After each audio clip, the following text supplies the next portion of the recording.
Hey everybody, welcome to this week's Weekend Filler. A very special Weekend Filler. It's our Season 2 finale. Seems like just yesterday we were a little filler tadpole. Now we're a full-on filler frog, jumping into your living room every week with great stories and great local TV. So tonight we're going to take a look back at some of Season 2's greatest hits. First up, we're headed to Collingswood, New Jersey for a thing they called Porchfest. Residents gave up their porches and they became music stages.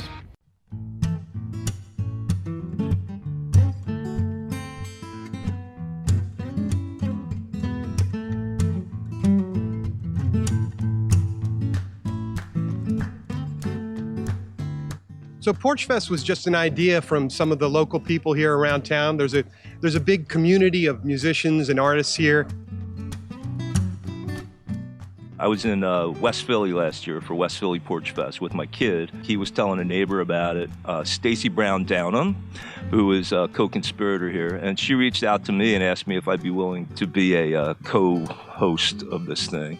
And I said, absolutely, yeah, let's do it. Neverland.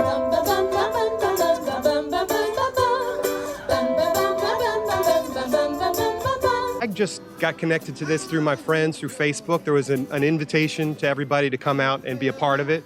And so I wanted to just be in the fun. So I signed up, and here I am. It's such a feeling that my love, I can't hide.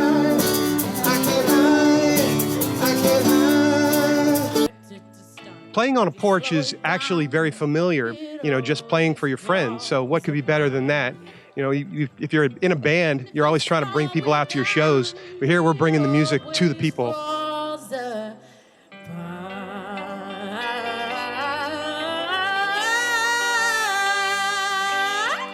There's also a wide range of artisans. You know, there's people who make jewelry.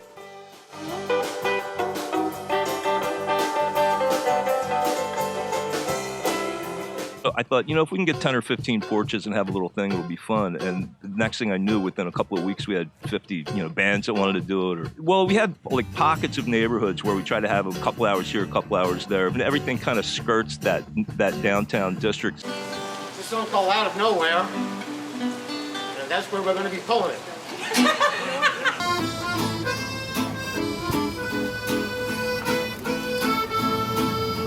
For next year, I mean, we're already thinking about how we're going to do this, and we want to get feedback from people and stuff. And I feel like we're missing some genres of music. So it'd be nice to actually reach out and say, let's bring the classical people, let's get some quartets, let's get some jazz, more jazz happening and stuff. People that want a more sedate experience. Like we have a Japanese tea ceremony on a porch today. So, I wasn't expecting anything like that, and that's pretty great. And my band Monco is playing down the street here.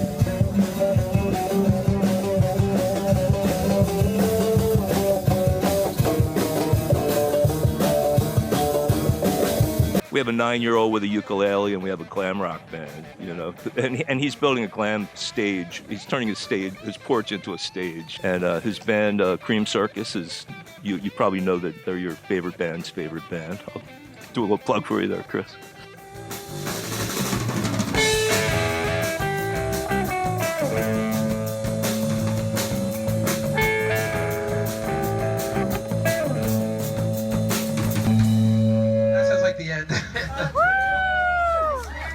Thanks, everybody in Collingswood. Next up, a Reading terminal staple since 1985, Beiler's Doughnuts.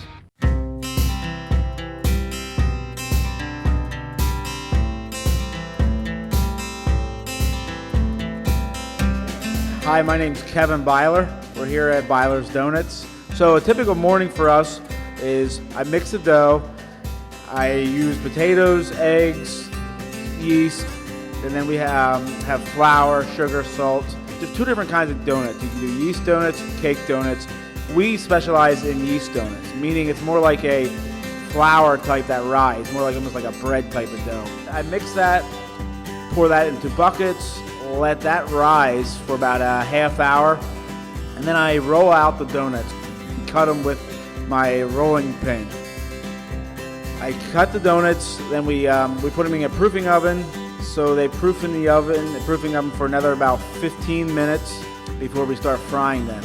Each tray takes about 3 minutes. We fry them till they're golden brown, flip them, fry the other side, take them out, cool them down, and so then we're able to fill them with cream, and that way the cream doesn't run out with the donut being too hot. Some of the donuts, the glaze, the apple fritters, blueberry fritters, those will glaze. So we take those hot right off the right out of the fryer, put them on the glazing table, and run glaze over top of them so they get that nice glaze flavor we all love. The one thing that everybody knows about us is we have about 50 different flavors that we have every day. The most popular ones would be the fritters. Apple fritter is my personal favorite, but people love the apple fritters, the blueberry fritters, maple bacon, because whatever you put bacon on is amazing. Salted caramel. Those 3 or 4 would be the most popular donuts we have. But we have 50 flavors year-round, and then we switch in a seasonal one. It's getting close to the holidays or getting close to Easter. We have a Peeps donut.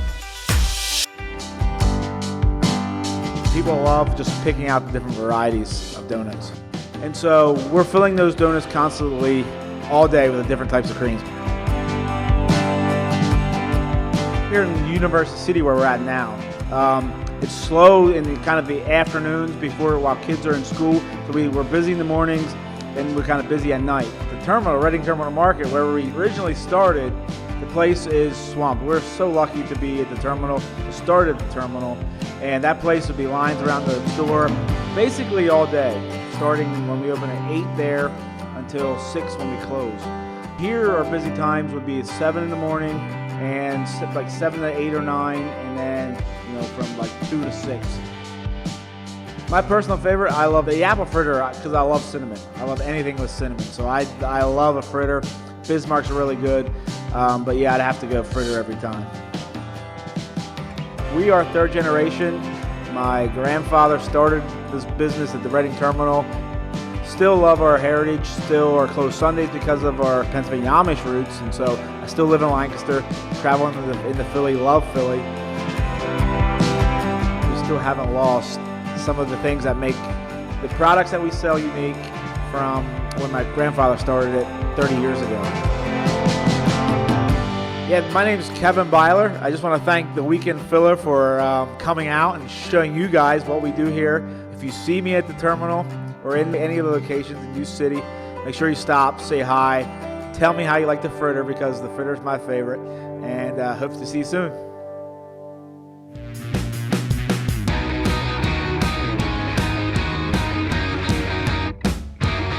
My name is Joseph Gazemka, and I'm with the Trenton Punk Rock Flea Market. What we do is that we bring in DIY vendors from across 8 states. Welcome back, Fillerinos. Next up, we're going to put on our leather-studded belts and our Doc Martens and head to the Punk Rock Flea Market.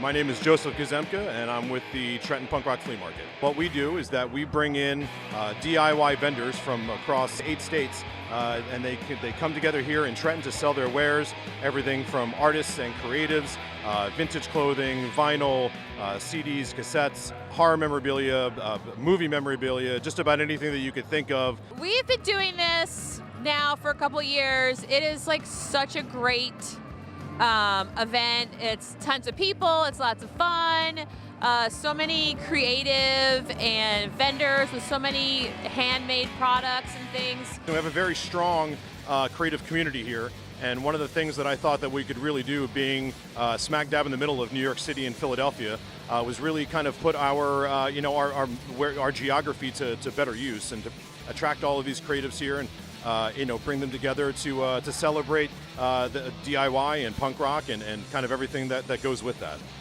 We actually started in January of 2013, and we started by doing 3 markets a year.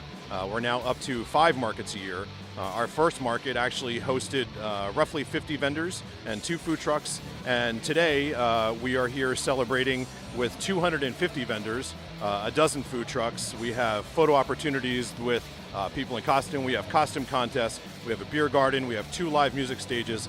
So this event has really grown tremendously over the past 4 years since we started this. Trenton Punk Rock Flea Market is an awesome market. It's full of great people, awesome vendors. Everybody's got something interesting and people are always looking for different things. You just never know what you're going to find here. At a standard flea market, you're going to find a lot of random stuff and maybe stuff from people's garages that they're just trying to get rid of, whereas here, these are things that people are actually making with their hands.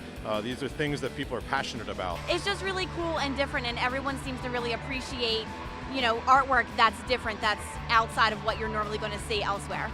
The punk rock flea market is not only about, cool stuff, like vintage everything, but it's also about community. Growing up the punk scene in the late 80s, community was always a very big aspect of my life, and that kind of all stemmed from the punk community, where there has always been a very strong family-like foundation there. And we carry that through to here, and we consider our vendors family, and we work with thousands of vendors per year, and we consider all of them part of our family. The staff, we're all family. This is community at its finest. I feel like I'm with family. Every single person here understands my brand and loves bright colors and funky things and different graphics. So cool. They're edgy, they're fun. We have a very strong social media presence. You can find us on Instagram at Trenton PRFM. You can also find us on Facebook by searching for Trenton Punk Rock Flea Market, and you can also find us online at trentonprfm.com. This is Joseph Kazemka from the Punk Rock Flea Market, and you are watching Weekend Filler. After Paul Fox flunked retirement, as he says, he opened a specialty store that will literally knock your socks off.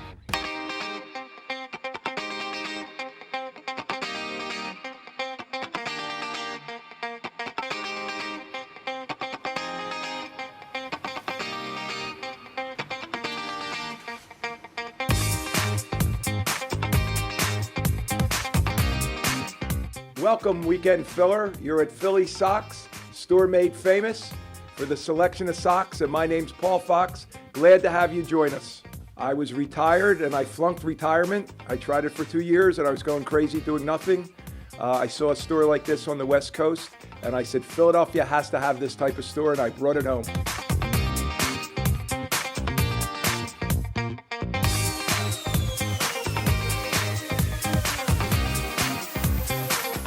Ironically enough, even before I got in the sock business, because I was in a conservative industry, the medical business, you wore a gray suit or a blue suit and a striped tie and a white button-down shirt. So the only place I could express myself was in my socks, not realizing eventually I'd be in the sock business. And I was known for the socks that I wore when I went to see the customers. We're located at 11 North 3rd Street, and there's also another shop at Liberty Shop, 1625 Chestnut Street. You could buy from a newborn, when they're first born, up to a size 16 shoe, with characters, with slogans, with different teams, with different verbiage about your job, about what you like to do. Almost anything you have in mind, we have here. They're made all over the world, some of them in the United States, some of them, as I just mentioned, outside of the country. But there's 35 different manufacturers of various sizes and selections and designs. Well, the number one bestseller is Bob Ross. When people see the caricature in the window, they stop in from all over the country. Have another sock that says "Okay to Fart," and that's a big seller. It pertains to everybody, I think. And then the teams, because the Eagles have been obviously super hot. We have every selection of Super Bowl socks imaginable, as well as the other Philadelphia teams, the Phillies, the Flyers, the Sixers.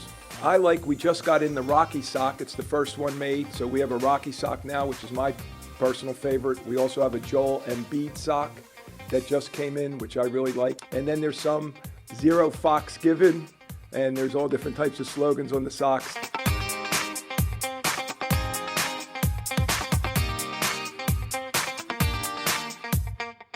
Well, it's my store, so I have a good time, but more importantly, I want to make sure everybody that comes in here has a good time, so we try to make it a lively environment with music videos, sound, and a great selection of socks. But I want to make sure everybody laughs, and I watch that all day long, so it really makes it enjoyable. I never even believed there was a sock convention until like this business. I would have laughed too if someone told me they went to a sock convention. But there's booth after booth after booth with every type of sock imaginable.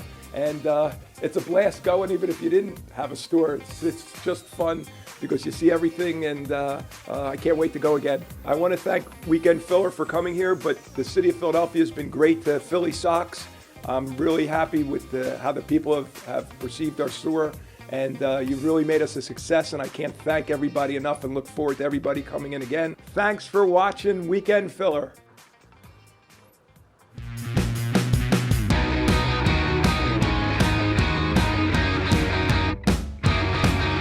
Palace consists of 3 different levels. We have the basement level, which was actually called the Jersey Devil Den.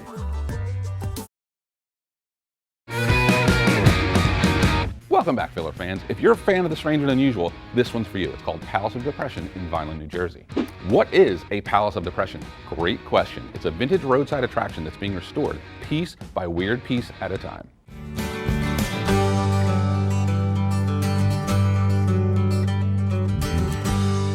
Hello, my name is Kevin Kirkner, and welcome to Vineland's historical Palace of Depression.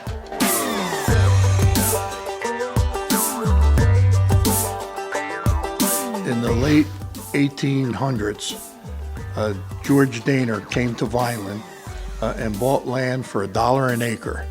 And when he got here, he bought this property sight unseen, and when he arrived, it was a junkyard in the middle of a swamp. But George crawled into the back of a truck and fell asleep. And in that time, he had a dream that angels appeared to him and told him he could build a fantastic castle out of all the junk and everything that was in the junkyard.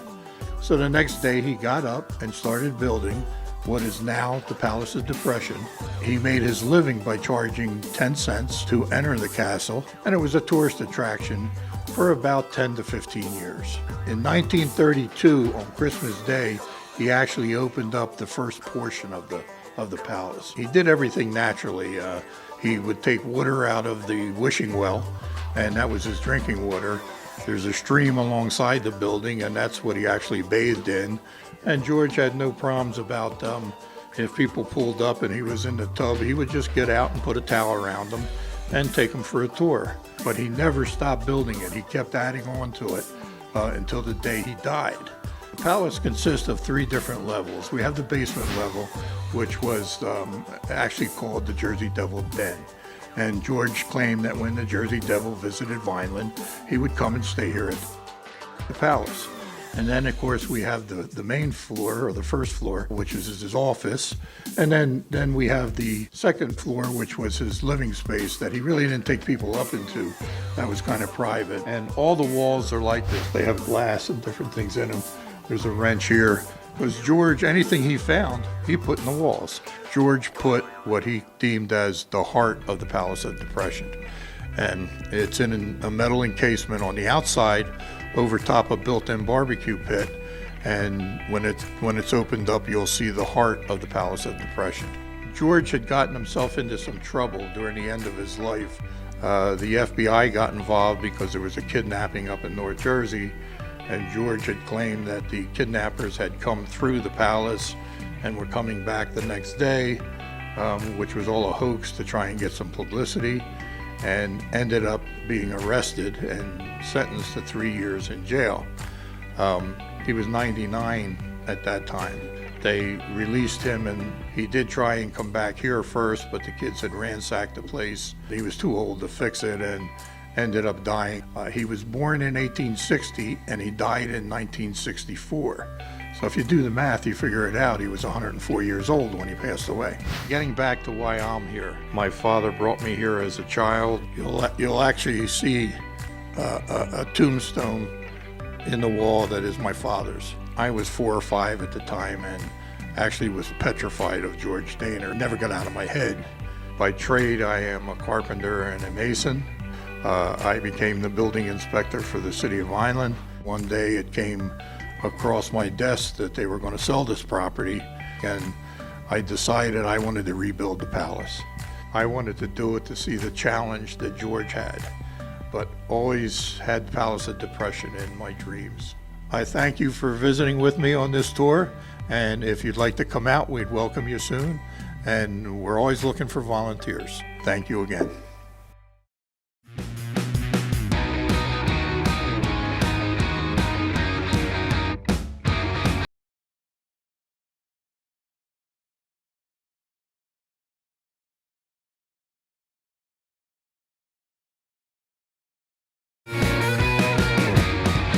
Thanks for sticking around. I'm so glad you did because this is my favorite part of the week. We're doing a montage. Holly?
Weekend Filler! Thank you for watching Weekend Filler! Thanks for watching Weekend Filler!